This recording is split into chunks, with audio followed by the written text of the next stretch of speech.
Good morning and welcome to the Light Board meeting for, gosh, what day is it today? April 24th, 24. 4/24/24. Huh, that's pretty good. Sorry, it's been a morning. So a call to order, and our next meeting is coming up on May 8th, followed by June 12th. Um, and I didn't ask this question earlier, but do we have any reason why we would need to meet during town meeting? Should we have a meeting set aside just before the article, just in case the board needs to meet? Should we, I think we might put one of those on the town calendar. Yeah, another possible reason for that, if I can step in, is that if there's a motion to amend the article and the light board members, this has happened at town meetings where planning board or school committee will have a meeting in the middle of town meeting just to have a quick discussion to determine if they're all supportive of the amendment. So I think it's probably a wise idea to do that. Okay, so we will add that to the town calendar, so we have that option should it be needed. But it's not a meeting for any of this type of stuff. We have some minutes from November 29th, 23. Warren, do you mind unmuting Warren? So I forgot to mention, to control Zoom bombing, you have to put your hand up to request to be unmuted. And board members are welcome to stay unmuted as long as the background noise is not disruptive. Great. We have one set of minutes to hopefully approve from November 29th. I received another set of minutes from our most recent meeting in April, but they came earlier this week and I still need to review them. I will get them out to the board and we could approve those at our next meeting. But I would make a motion to approve the November 29th, 23 minutes. And Alice, do you mind raising your hand to provide a second? Great, thank you. All right, well, is there any, before we go into a vote, I do want to ask if there's any edits or if people feel prepared to review these minutes. Do you mind unmuting the board members? Sure.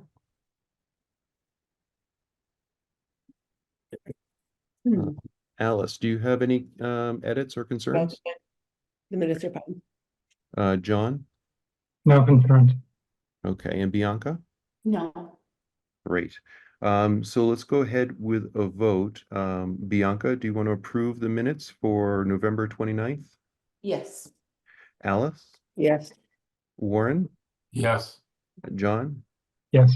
And I also agree. So great. We've got another set of minutes done and moving forward. And that was all the minutes that we had to review, with some coming soon.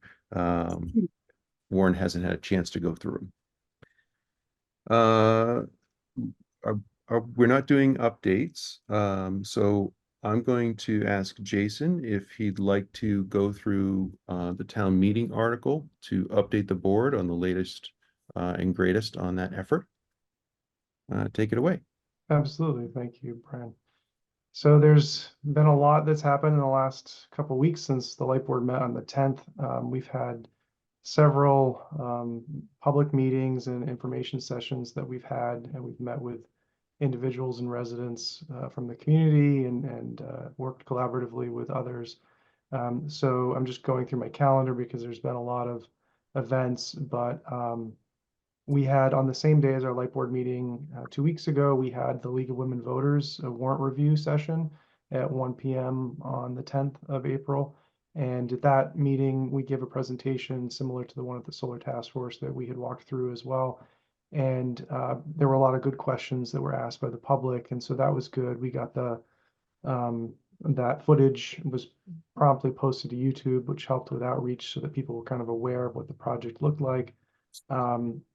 We continue to do some outreach. Let's see, last week, I was at the Concord Climate Action Network, had a meeting at the First Parish Church, and gave a very short abridged version of the presentation ahead of the FinCom and Select Board hearing on the 16th. And it was very well received. They gave some great feedback on things to highlight. And I think generally felt very good about supporting the article. They don't really take a vote per se, but there was a lot of positive feedback. So, and on the 16th in the evening on 7 p.m., we had the Finance Committee and Select Board held a joint hearing to discuss this. Both groups told us that they were not going to take a vote at that night. They were going to basically listen to the presentation and deliberate. The FinCom also had a few members vacant, and so they really wanted to make sure that everybody had a chance to watch the hearing and have some discussion afterward. And because it was kind of last minute for them, they wanted just some time to digest. So we went into it with that expectation. The presentation was intended to be kind of short. I think came in at 15 or 16 minutes. There were still over an hour of questions afterward. I think there was some great conversation and some good recommendations on things to highlight or things that were unclear. It's interesting because with each presentation, you have kind of a different audience and a different focus. And so you have to make sure that you're considering the audience for what you're doing. And it's hard because some people have been following this since day one, and some people, this is completely new to them. And so they're hearing this all for the first time. And I think that, you know, you're never going to be able to get 100% of what everybody needs at every presentation, but that's the goal. Town meeting is going to be yet another completely different set of people with different backgrounds. So we'll have to make sure that the presentation is very broad and doesn't get into too many details that will just, you know, create more questions than answers. So the Select Board met on Monday night this week, and they voted unanimously to support this article. So we have the Solar Task Force, the Select Board, and the Light Board that have all voted unanimously to support the article. The Solar Task Force is not moving their original Article 33 on the annual town meeting warrant. The FinCom meets tomorrow night, and so I'll be there. I think Brian is joining too. And you know, I get the sense that they're generally supportive of it. So the more they learn about it, I think some people felt really comfortable out of the gate. Some people need, you know, have more questions, and they just want to make sure that alternatives have been considered, and they know the impact has been created with a robust financial model. So then the other thing that we did was we published at concordma.gov/battery. You can find a page that has links to all of these videos and presentations, and a long FAQ document that has basically any question that we could think of, plus any question we've actually been asked, is on that page. There's an index and a table of contents, so you can jump around pretty easily. And we will continue to add to that. If people have other questions that haven't been answered, we will be looking to abridge that FAQ document to a single page front and back so that we can hand that out. Thank you, Brian. So that we can hand that out at town meeting and make sure that people can kind of read through it. And we'll have that available on the first night, even though the article isn't until the third night, just so that people have a chance to consider it and mull it over. So that's been the history kind of so far.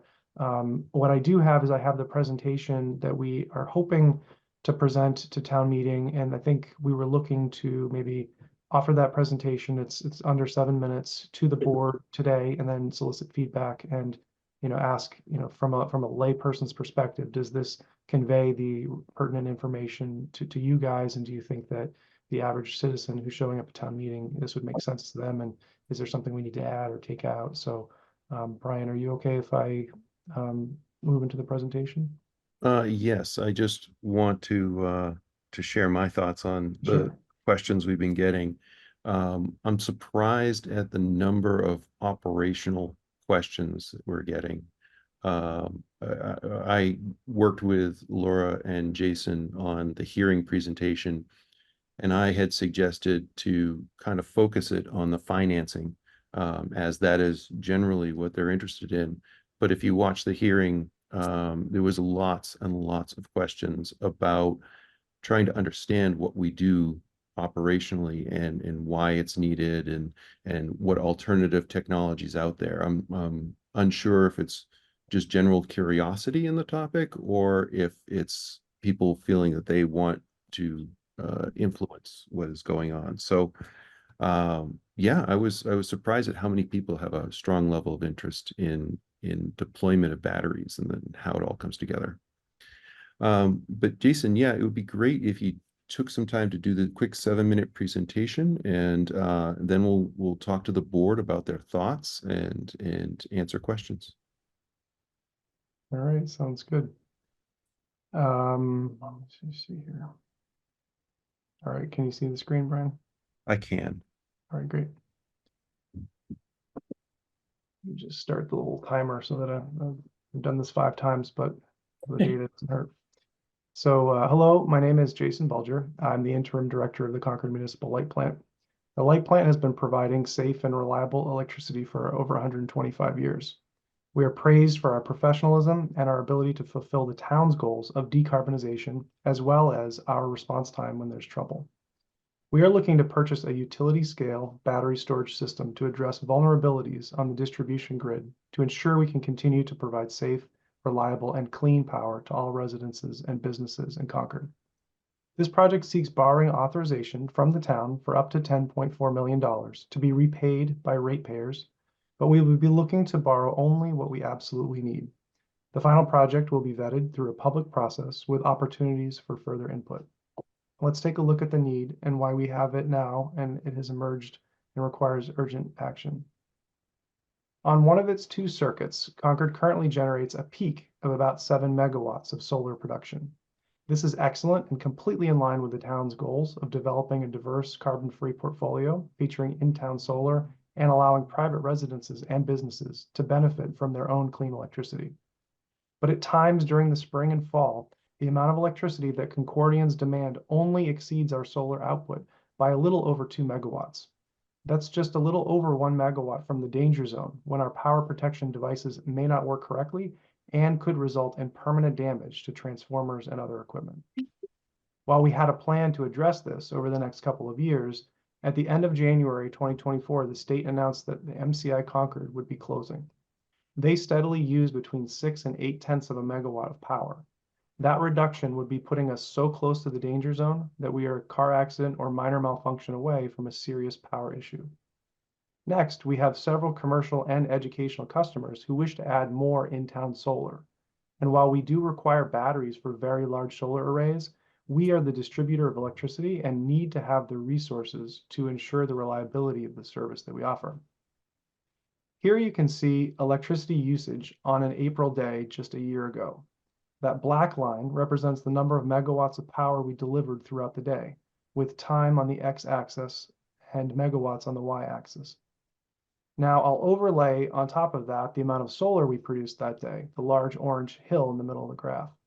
The top line was our electricity need, and the distance between those 2 lines is how much wiggle room we have.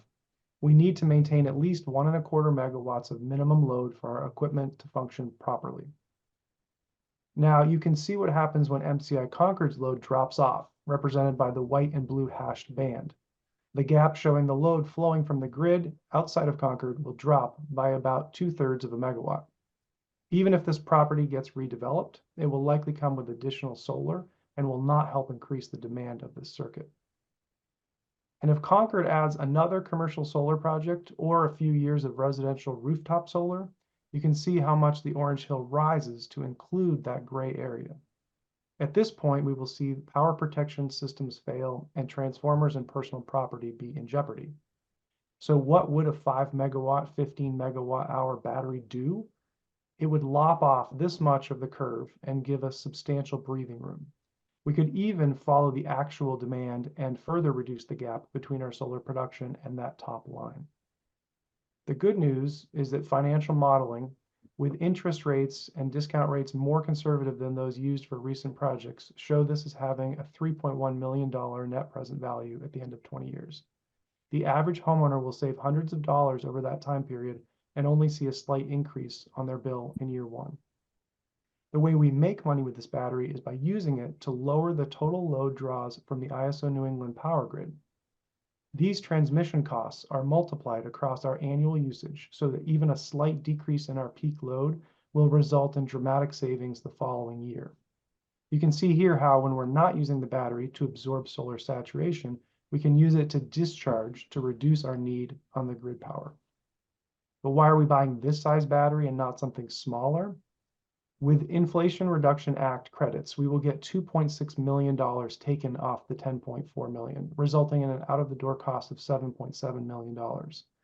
The analysis by our staff and outside parties shows that battery of this size and energy storage is required to absorb the large amounts of solar saturation we have on the circuit for the full duration that we see of peak generation. And that same Inflation Reduction Act is going to spur solar and battery storage development, leading to more solar projects funded by private parties, worsening the situation until we have a place to put all of that excess solar. The plan to add utility scale storage dates back to at least 2017. Here's a slide from a presentation delivered to the Light Board that year, showing their plans to add precisely the size battery we are seeking today. It was planned to be installed in 2019, 5 years ago. And Wow. even though this has always been the plan to ensure grid stability, we have still explored as many other options as possible to ensure that we get the right project to address the risk and not burden ratepayers. These are some of the options we've explored, and we will continue to research and ultimately present recommendations to the Light Board, which will vet the projects in open session during public meetings, where anyone here is welcome to chime in with their thoughts. Utility scale storage protects the distribution system to ensure there's no downtime or damage. It allows for continued expansion of in-town solar, and it saves emissions and money by shaving the peaks. We urge you to support Article 1 on the 2024 special town meeting. That's I'll excellent. stop there. How'd you do on time? 6:20. I have a couple other things that could mention if we run out of time, including who supported the article and a couple other things. So depending on how it goes or what we do to massage the presentation, could certainly add a little bit more just on reserves, because sometimes you talk faster, sometimes you talk slower. So Yeah. Warren, your thoughts? Yeah, good presentation. I have two suggestions to make it clearer to the public. People don't know what a megawatt is. What is it? Secondly, when you talk about the battery, you talk about the battery shaving the peak and you show that coming out. I'm not sure it's clear to people what's happening. That basically what you're saying is during that time, some of that output will be used to charge the battery, and then the battery will be available to be discharged at another time. I'm not sure everybody will understand that. okay, noted. So explain load and this production versus demand. Is that what you're saying, Warren? No, well, on the first point, 1,000 kilowatt just hours. a definition of a megawatt. Right, That's that's easy. clear. That's a, one sentence. But the second is when you have the slide that talks about how the battery will shave P, you need to explain explicitly what will happen during those hours. Some of the solar output will be used to charge the battery rather than going into being consumed immediately. And that power will then be saved and discharged later in the day. Yep, got it. That makes sense. Okay. Alice, your thoughts? Oh, sorry, 1 second.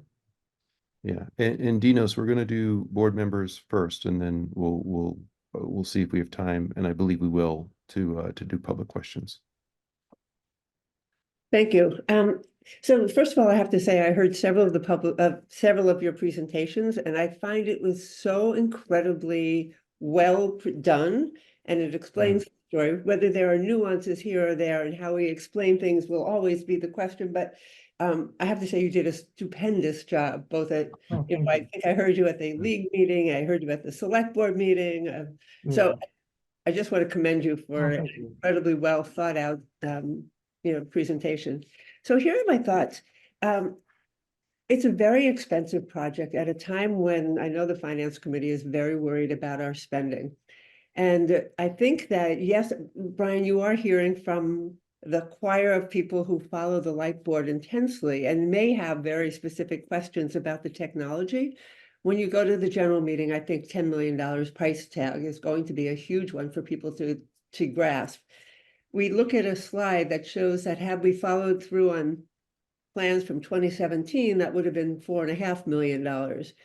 And we are at risk of having to defend or not defend, but to recognize poor planning in 17 didn't allow us to move forward. And that, but we're selling this to a broad constituency that it's now an emergency.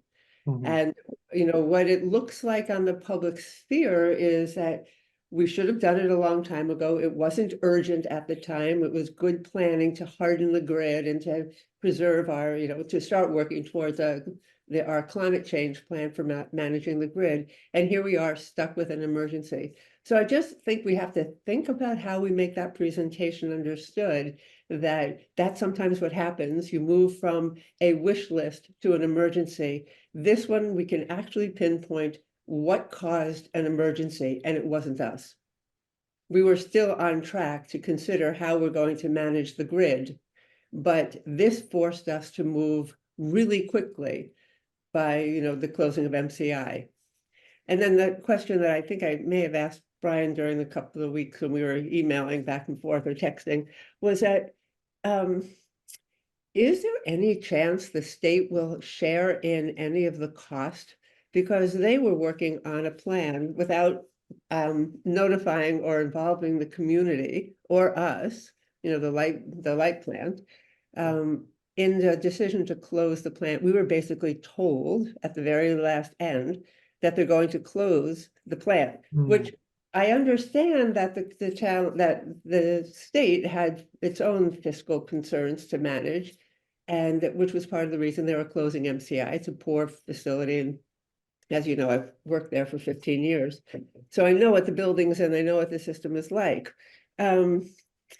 But I'm wondering whether we have any wiggle room to involve the state in solving an emergency for the town, that we were going to work towards planning, and maybe there's some cost sharing that says we can Mhm. move forward together with the closing of this plant, because otherwise the rest of the town bears the risk of going dark if we don't quickly move forward. And even quickly in an emergency is a year away, right? We'd be between writing the Right. specs, getting a bid, getting the parts.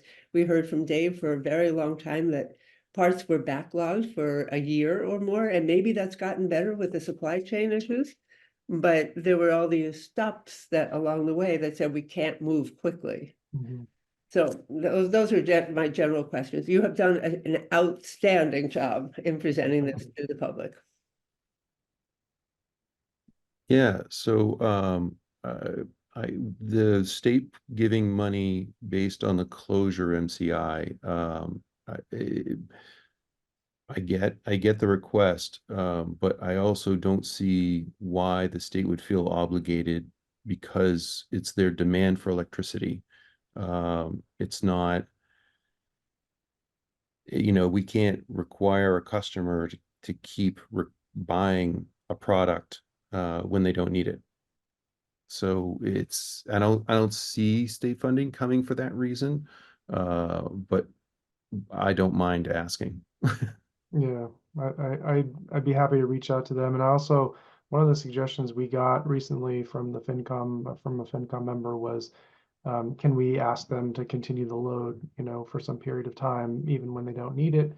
And so, you know, I'll certainly reach out and find out who we can contact there to find out more about their plant, what their wastewater treatment plant uses for electricity, and just so we can identify that, because we do know we're going to have about a year and a half where we need to really closely monitor demand and total load served. So happy to pursue those conversations.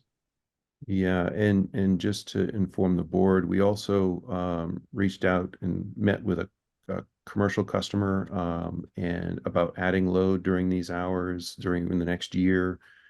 We also had suggestions of creating a program for EV drivers to charge during these hours, and create an incentive for load to be added by offering cheap kilowatts, discounted kilowatt hours during those hours. So we're going to need to explore that for the year plus gap to getting this installed, to ensure that we have enough load during those days while we still don't have a battery to control it. Laura, you have a thought? Yeah, I just wanted to respond a little bit to Alice's thought that, hey, this might look like we didn't do our job in 2017 and look how much that's cost us and now put us under the gun. And we kind of purposely didn't put the battery in 2017. We kept pushing it off because we knew it was going to be expensive. Even $5 million in 2017 was a lot. And we wanted to find the cheapest way to meet our needs while protecting the ratepayer's pocketbook. And it was my plan all along that we would actually implement the metering domain first, because that's the least cost way to deal with this problem.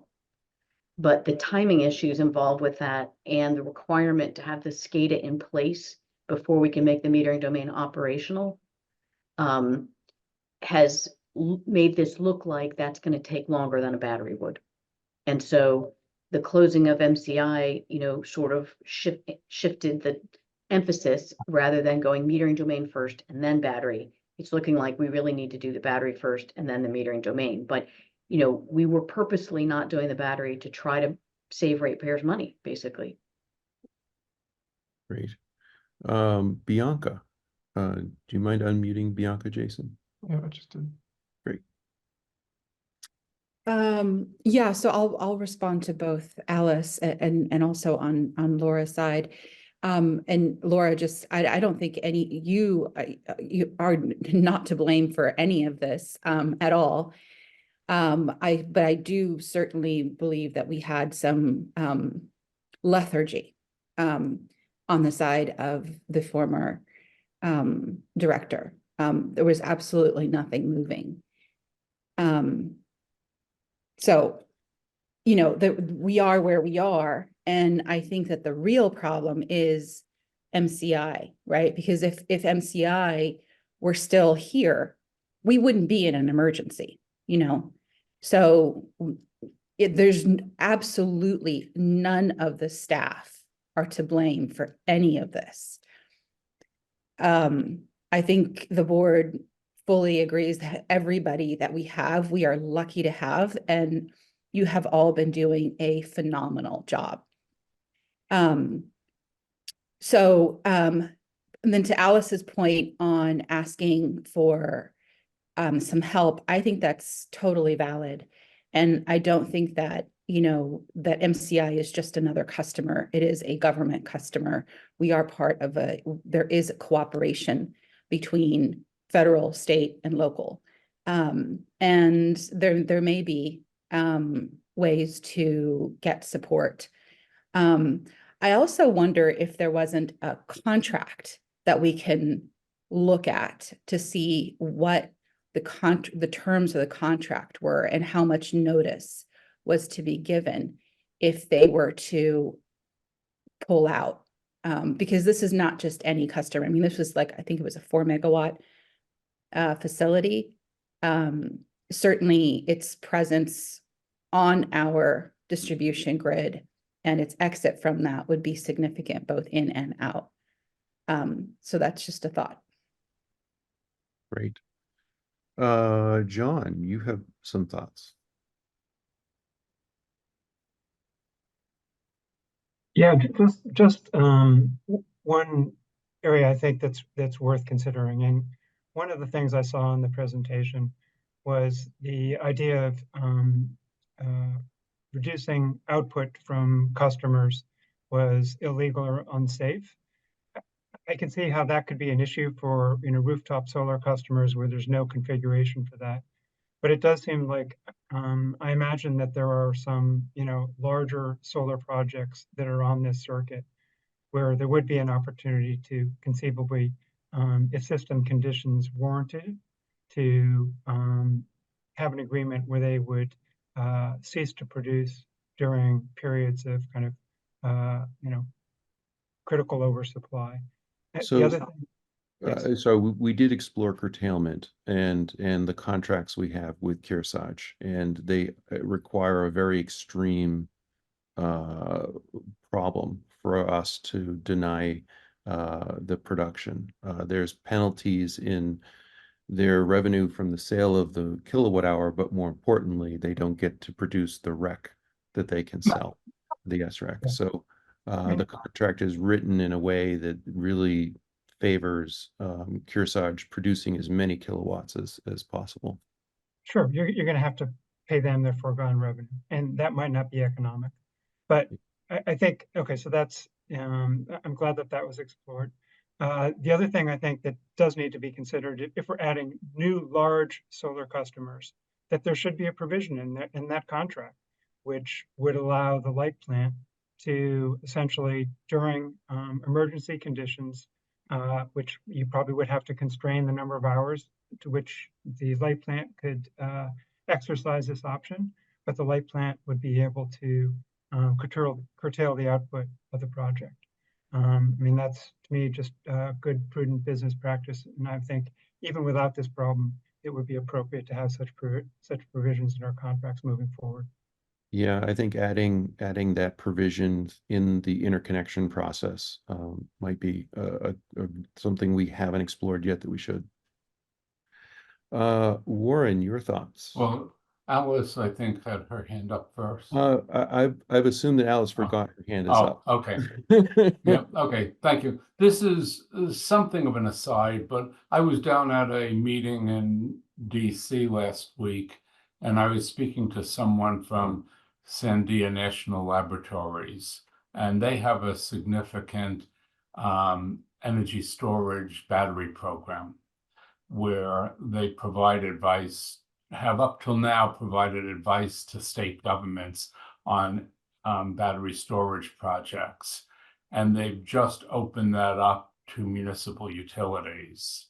And they would be interested and willing to, when the time comes, provide advice to us in Concord about this project. And they have some significant expertise and experience with energy storage projects. And there's some potential, it's probably small, that they could get some special government funding to help support the project.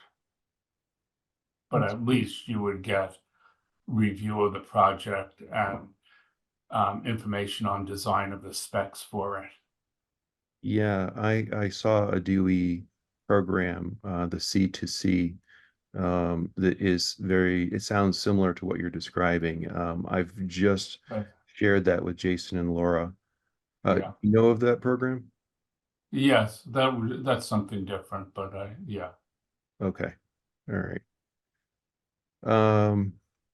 I don't see any more board member questions, and this is something that we're going to be doing in the next month. So I do want to give others an opportunity to speak. Laura, do you want to say something? Yeah, I was gonna just put this in the chat, but it seems disabled, so I just want to respond to Warren. Our plan would be, as we did with the AMI meter acquisition, to hire an expert to help us craft the RFP, to get the technical specs right, to get all the provisions in there that protect our interests, make sure we don't forget anything. So the plan would be to get someone like that, and we can certainly consider them when we get to that stage. Yeah, you may be able to get some of that help for free from Sandia.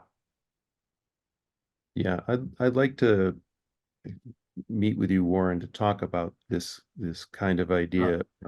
That'd be great. We'll grab coffee sometime or something. I seeing no more questions from the board or Laura or Jason or Joe. Dinos, would you like to share a thought?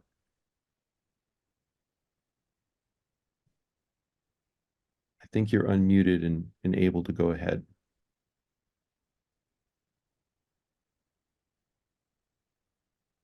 I can't quite hear you, Dinos, and I can't see you, so I'm not sure if you're still Sorry, there. is that a little better? There we go. There you are. So I didn't realize that my laptop screen had to be open. So again, thanks for letting me come on here. And I know I've taken up quite a bit of Jason's time, and I hope he doesn't feel like it's entirely been wasted.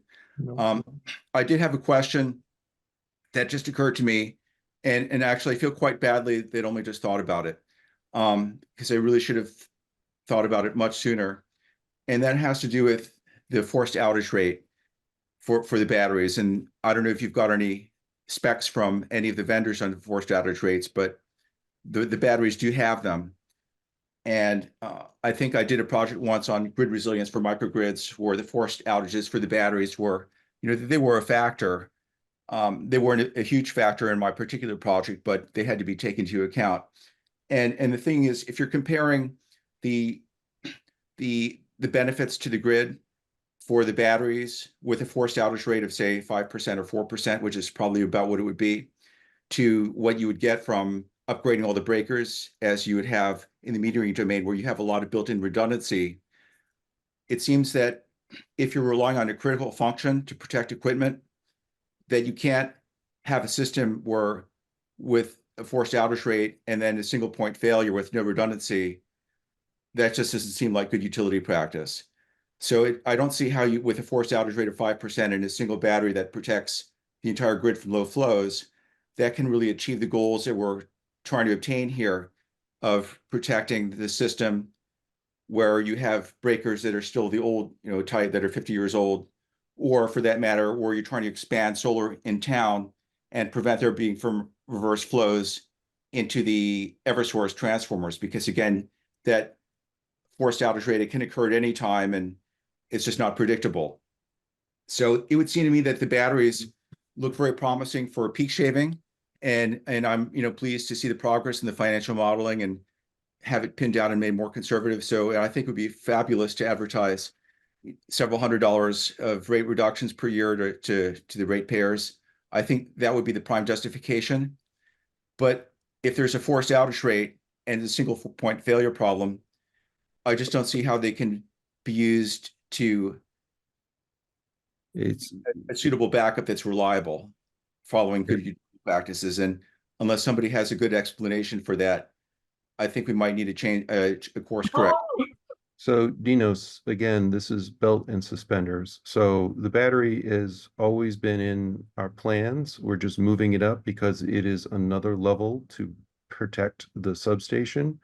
The putting in new relays and the metering domain is happening, but it's on a longer timeline, takes a lot more engineering staff from Concord Light than a battery does. So yes, there are outages with batteries with every technology. Nothing's perfect, but lack of a battery is worse than not having that option at all. It's 100% fault rate at that without a battery. So, and we're doing it, primarily to protect in the short term and for rate reductions in the long term. So, thank you. Eric, you have a thought. I'll wait for Eric to get unmuted. Yeah, thanks. Just wanted to jump back to the presentation. Just had one or two observations related to that. I wanted to echo what Alice had said earlier, that I've seen a few presentations from Jason in the last week or two, and I think they've all been terrific, including this one, in terms of being clear with the information. One comment is, and I think this is very implicit in the presentation through the graphs, especially in the beginning, about load, but I think the average person really doesn't understand that low load is just as critical as too much load. And although that's sort of depicted in the graph, I think it might be worth just including that as an explicit statement leading into the graph. Is just to say, that there's two challenges when it comes to load. One is having too much and one is having too little. And even if it's as simple as something like that, because I think that might help to clarify for some people, that because I think most people don't think of low at all, and that's a problem. I think most people are thinking too much load, and they're thinking that too much load is often is going to be associated with too much solar, period. Yeah. And somewhat related to that is, and again, I think this is sort of implicit in some of the presentation as well about the need for this and the fact that the light plan has been considering this and working on this for a while. But and I'm not sure how many people have paid close attention to what the Solar Task Force has done over the last year. But there was the article that got pulled, and I think there might be some potential questions that come up about what the connection is between this particular article and any of the work that the task force has done, and the article that was initially put forward by them and then pulled. So again, I think some of that's already probably addressed in the presentation, and I'm not saying that there needs to be anything more explicit about any connection in the presentation, but maybe just, obviously being prepared for any questions that might come up, related to that, just in terms of clarifying that. Because I think there might be some misperceptions that because the article from the task force didn't move forward, that this was some sort of very last minute pivot to, have something on the warrant, which obviously is not the case, but I think there might be potentially some misconceptions about that could lead to some questions. So that's all. Yeah, Jason has handled many of those questions early on, so we're prepared to answer them. I hesitate to make a slide that calls it out because then it forces the question, but we're definitely ready to answer those.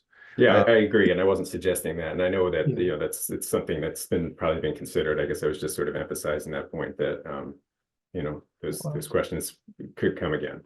Yeah, and I do like your comment about ratepayer money versus taxpayer money. I think that may be something that we should probably add to the slides to remind people that, as Alice pointed out, this $10.4 million, I heard at the select board meeting when this was first talked about, it was viewed in the context of a pure expense, like we were building a park or we were building some new building, that it was going to come from the tax base, that it was an expense, and it had no revenue associated with it.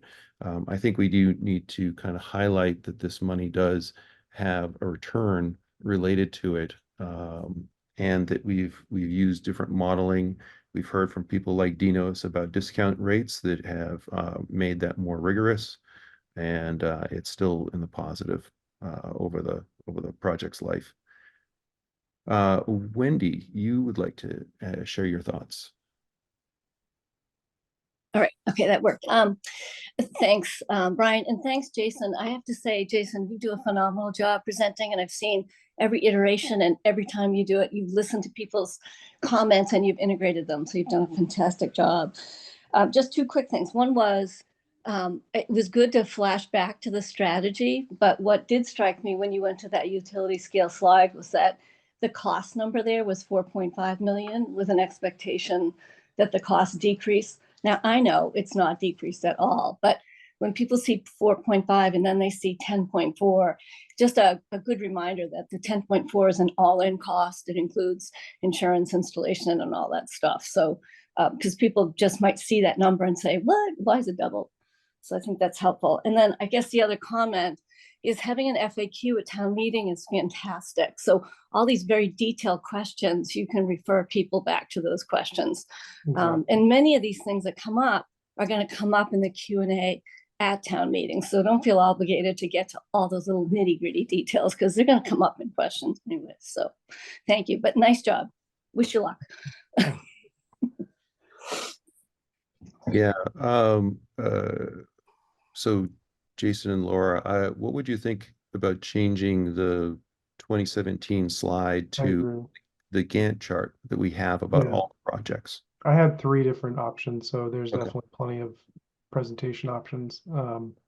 I think that one mentioned the 515, which is why I picked it, but I agree just to not distract because that one, the cost estimation was different and it used a different Yep. model. Yeah.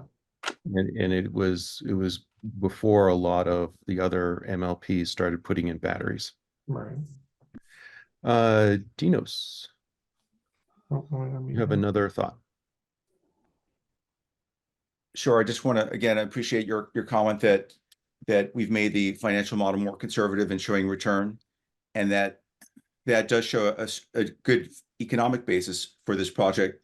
But coming back to your comment that this project is a belt versus belt and suspenders, I don't think quite appreciates the fact that if you have the metering domain that works effectively as reliable backup versus battery, which would not work effectively as a reliable backup, the battery really can't be considered at all for reliability purposes. And it would be totally misleading to tell the town that it's the solution for the MCI Concord when it's got a forced outage rate that would really inhibit you from having it being a good utility design practice to give you that protection for the low flow case. So it strongly counsel looking at the economic case only and not talking about the so-called reliability benefits, which are really premised on there being perfect uptime. All right, great. Thank you, Dinos. So you're not interested in that comment, are you? Uh, You disagree? Dino- You want to respond? You're not being responsive. I mean, I think that this is a significant question that deserves discussion, actually. Can I make a quick comment, Brian? Just Yeah, please on do, because mine reliability? isn't appropriate for the meeting. So the one thing that I'll mention, and Joe can chime in here too, but you know, nothing is 100% reliable, including the metering domain. Right now, we have Eversource doing a lot of reconfiguration and testing, requiring us to tie the bus bars together or reconfigure transformers. And there might be situations or times where the metering domain is not available either. We have a 2x4 battery going in at the middle school. We control the middle school solar. For curtailment, we can shut off the middle school solar, use that battery if the other battery is unavailable. So with multiple batteries and with metering domain, we do feel like it's going to allow us to continue to expand solar and keep that clean energy here and not waste it and not have grid vulnerabilities. So I agree it's not going to be 100% uptime, but you also have to understand that we don't need it to be 100% uptime 365 days a year. So you have to overlay the risk of a time where it's unavailable with the time that we truly need it with whatever other options that we have available.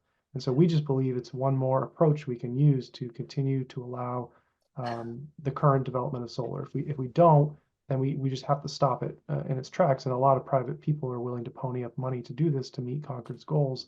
And you know, we as the distributor of electricity feel it's our responsibility to make sure that we can do that reliably. Warren, did you have? Yeah, those are good points. I was just wondering, going back to the discussion with John earlier about the significant costs of curtailing the Kearsarge project, that whether that's still worth exploring as a backup for those situations where the battery isn't available. In that case, it may be worth doing something that's expensive on a unusual need to do basis. Right. And Laura, do you remember the language that you had in that contract? It was. Yeah, was- so I just want to make clear to everyone that there is no provision in either the landfill or the Kearsarge WR Grace contract to curtail. In fact, as Brian stated, it memorializes that the parties will both intend to maximize production at the facility.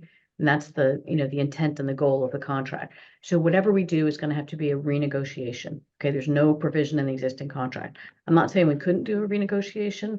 And I do think it would be prudent to have as many options as possible so that we can provide reliable service in the point of multiple failures at one time. We can curtail Kearsarge for force majeure events, but there's a high bar, as Brian said, to have an event defined under force majeure. But there may be some wiggle room there under very limited circumstances. You have to look at the probability that two things happen at once, that we have solar saturation and that the battery experiences forced outage at the same time. The 5% is not necessarily going to happen to the exact times that we want to charge it, although it could. So, I mean, I'm not saying there are 0 events, it's just less probable, right, that they both happen at the same time. So, Yeah, I mean, I think Dana's point is a good one. We need multiple options as a utility provider. And I feel like pursuing the metering domain in addition to the battery is prudent for those reasons. And we will have a period of time, I think, when the battery is operational, but before the metering domain is in place, that could be that scary time when we don't have as many options present. And, you know, pursuing something with Kearsarge may make sense. Although I will say if we approach them and ask them to add a curtailment provision to the contract, they are likely to respond with, they would be happy to put a battery in for us. Yeah. At, you know, at our cost, obviously. Bianca, your thoughts? Yeah, just adding on to the additional options and things that, you know, could come up in the future. I know that Jason and Brian met with Plug Power. I spoke with Jason yesterday actually, and I think that there are other options with Plug Power that we can pursue. They are not near term, but there are things that I think we could pursue there that can allow for additional, it would just be an adding on to whether contract negotiation or metering domain. But I think there are possibilities there. So it's that's just another point to put on there. Great. Seeing no other raised hands, it's well past our schedule for our agenda. Jason, do you want to move on to the projects, or would you like to move to the executive session? I do want to get the executive session in today. Yeah, we need to have it today, and we're only 3 minutes away from when it was scheduled, so I don't think, unfortunately, there's probably time for the project updates today, which is fine. We can just have those at the next meeting. Okay. But it's not on the agenda, but the public comment section should happen before we go into executive session. So if anyone from the public would like to add a comment, please raise your hand. I don't see any requests, so we are going to move into executive session so that we can talk about specific pricing in some of our portfolio. To do this, I got to do a special maneuver. Alice, you tend to be good at these things. How do we move into executive session? Do you mind unmuting Alice for us? Absolutely. Yeah, she'll need to read the specific exemption, and then also the fact that we are not reconvening an open session. Okay. And let's just make sure I have the, is it in the agenda or the meeting? Yes. Yeah, would you like me to share my screen? I have it in front of me. I might be able to read it better for my own. Okay, sure. Wait, here, hold on, let me just make sure I have it. That's your presentation. Oh, that's all I have. So I believe it's under, it's under item 8 pursuant to the open meeting law purpose executive session number 10, that one. No, I'm sorry, I'm not reading. I don't see it online. Can you share screen and I'll read it? So kind of in this part here. Oh, okay. All right, I will make a motion. I move that we end our open session of the Concord Municipal Light Board for today's meeting of April 24th. Is that today? Yep. Yeah, April 24th, and move into executive session. Executive session is is required because we are discussing a power supply contract proposal and pricing review. Pursuant to the Commonwealth of Massachusetts Open Meeting Law, purpose for executive session number 10, to discuss trade secrets or confidential and competitively sensitive or other proprietary information. And as background, the Light Board does not publicly share contract pricing. And then we Excellent. can, And we will not be going into Oh, and we public. will not return to open session. Great. Warren, could I get a second from you? Second, Great. John, Yes. Alice, Yes. Warren, yes. and Bianca. Yes. And I agree as well. So we are going to move into executive session. And so we are going to ask that those not on staff or on the board finish the meeting.